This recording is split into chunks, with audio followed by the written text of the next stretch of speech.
Le cycle vital comprend toutes les étapes de croissance à partir de la fécondation jusqu'à la reproduction. Et le cycle continue, c'est pour ça qu'on appelle un cycle. Je vais vous montrer deux exemples.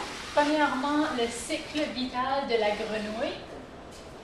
Donc, si on commence ici, vous avez premièrement une grenouille adulte qui va pondre des œufs et il va y avoir fécondation. Et l'embryon va grandir peu à peu pour former le tétard. Là, les pattes vont finalement pousser, le système respiratoire va devenir fonctionnel et à ce moment ici, la queue va régresser pour finalement former à nouveau une grenouille adulte qui, elle, pourra pondre à nouveau des œufs, etc. Là, je dis à nouveau, on s'entend que ce n'est pas la même grenouille, mais que c'est quand même un cycle parce que chaque grenouille va passer par les mêmes étapes.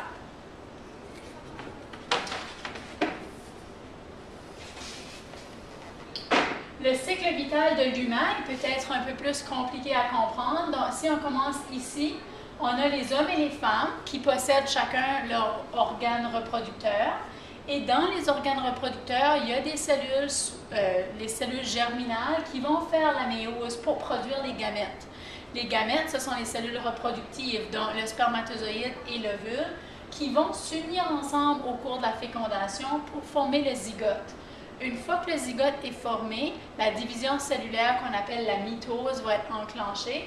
Et par mitose, on va créer l'embryon qui va continuer sa division cellulaire encore avec la mitose pour former le fœtus, qui va continuer encore avec la mitose pour finalement former un enfant, un adolescent, etc., pour devenir un homme et une femme qui aura des organes reproducteurs fonctionnels qui vont reprendre la méiose, ainsi de suite, à travers les étapes du cycle vital de l'humain. Et c'est tout.